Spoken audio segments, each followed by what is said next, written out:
दशरथ राजाचे चारही पुत्र शास्त्र, पुराण, धनुर्विद्या सर्व शस्त्र चालवण्यात पारंगत झाले.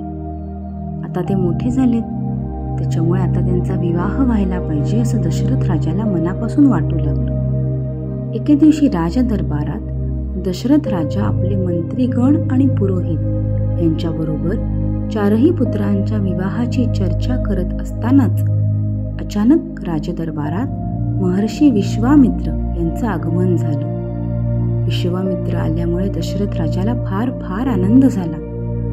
तो म्हणला, महर्षी, तुम्ही आज्ञा करा, मी तुमची काय सेवा करू? विश्वामित्र राजाला म्हणाले, हे दशरथ राजा, मी एका विशेष कामाकरता तुझ्याकडे आलोय. माझ्या आश्रमात मी एक मोठा यज्ञ करतोय, पण रावणाचे 2 राक्षस मारीच आणि सुबाहू माझ्या यज्ञात विघ्न आणत आहेत. हे राक्षस यज्ञामध्ये रक्त फेकतात, मांस फेकतात, त्यामुळे माझा यज्ञ पूर्ण होऊ शकत नाही. मी स्वतः शाप देऊन या राक्षसांना कधीच नष्ट केलं असतं, पण यज्ञाला आरंभ केल्यावर यज्ञाच्या नियमानुसार मी कोणालाही शाप देऊ शकत नाही. त्याच्यामुळे मी तुझा मोठा मुलगा राम याला माझ्याबरोबर घेऊन जायला आलो आहे. तू आजच रामाला माझ्याबरोबर पाठव. तो मारीच आणि सुबाहू यांना मारायला माझी मदत करेल आणि त्यांच्या मदतीने माझा यज्ञ पूर्ण होईल. हे ऐकताच दशरथ राजाला अतिशय भीती वाटली. एवढे मोठे राक्षस, माझा मुलगा तो किती लहान, फक्त 17 वर्षाचा, तो कसं काय या 2 राक्षसांना मारू शकेल अशी काळजी दशरथ राजाला वाटू लागली.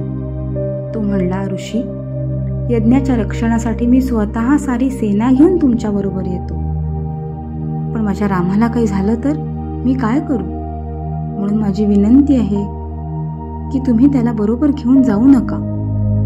हे ऐकून विश्वामित्रांना राग आला. ते म्हणाले, राजा, तू वचन देतोस आणि पाळत नाहीस, हे योग्य नाही.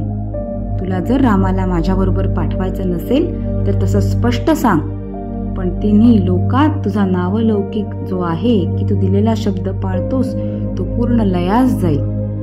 शेवटी दरबारातले महर्षी वशिष्ठ त्यांनी दशरथ राजाला समजावलं की दशरथ राजा, तू काळजी करू नकोस. तुझी मुलं प्रत्यक्ष विश्वामित्र ऋषींबरोबर जात आहेत.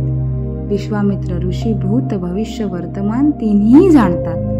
जे आपल्याला माहीत नाही ते सर्व महर्षी विश्वामित्र त्यांच्या दिव्य दृष्टीने पाहू शकतात.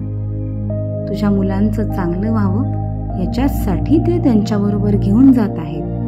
त्यामुळे तू कोणतीही भीती मनात ठेवू नकोस आणि राम आणि लक्ष्मण यांना त्यांच्याबरोबर पाठवून दे. हे ऐकताच दशरथ राजाची भीती नाहीशी झाली आणि महर्षी विश्वामित्र राम आणि लक्ष्मणाला घेऊन शरयू नदीच्या काठाकाठाने त्यांच्या आश्रमाकडे जाण्यास निघाले.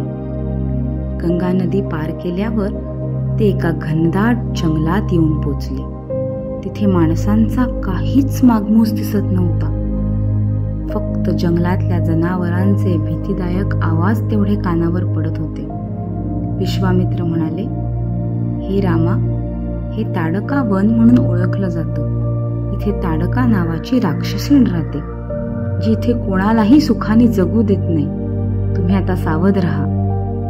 असं विश्वामित्र ऋषींनी सांगितल्यावर रामाने त्याचं धनुष्य सज्ज केलं. धनुष्याची प्रत्यंच्या ओढल्याचा आवाज पूर्ण जंगलामध्ये निनादला.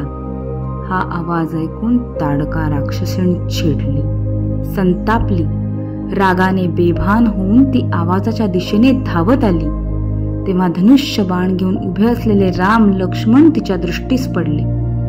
ती राम लक्ष्मणावर मोठमोठ्या दगडांचा वर्षाव करू लागली. पण राम आणि लक्ष्मण हे दोन्ही धनुर्विद्येत इतके पारंगत होते की ताडकेनी फेकलेला प्रत्येक दगड हवेतल्या हवेतच रामाने बाणाने उडवून टाकला.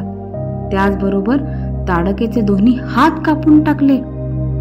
ताडका मायावी शक्तीने अदृश्य होऊन आकाशात गेली आणि जोर जोरात आवाज करत ती आकाशातून दगडांचा वर्षाव करू लागली. राम चिडला. रामाने एक मोठा बाण ताडकाच्या दिशेने मारला. त्याबरोबर संतापलेली ताडका पुन्हा प्रकट झाली आणि राम लक्ष्मणाच्या अंगावर धावून गेली. रामाने आणि लक्ष्मणाने चपळाईने बाण सोडून थेट तिच्या छातीत बाण मारला. त्याबरोबर ताडकेचा तत्काळ मृत्यू झाला आणि कैक वर्षापासून ताडका राक्षसणीच्या ताब्यात असलेलं ते वन मुक्त झालं. विश्वामित्र प्रसन्न झाले. त्यांनी राम आणि लक्ष्मण यांचा शूरपणा आणि चपळाईता बघून महर्षी विश्वामित्र प्रसन्न झाले. त्यांनी राम आणि लक्ष्मणाला अजून अनेक शस्त्रांचं ज्ञान दिलं. वेगवेगळ्या गदा दिल्या, अनेक दिव्य अस्त्र दिली आणि त्या दिव्य अस्त्रांचा उपयोग कसा करायचा त्याचंही शिक्षण दिलं. शेवटी चालता चालता ते एका पर्वताजवळ येऊन पोचले. महर्षी विश्वामित्र रामाला म्हणाले, हेच ते स्थळ सिद्धाश्रम. हे स्थान अत्यंत पवित्र आहे, त्यामुळे मी इथेच राहतो. इथेच माझा यज्ञ मी चालू केलेला आहे. परंतु मारीच, सुबाहू आणि अन्य राक्षस येऊन माझ्या यज्ञात विघ्न आणत आहेत. रामा, तुला या राक्षसांचा वध करायचा आहे.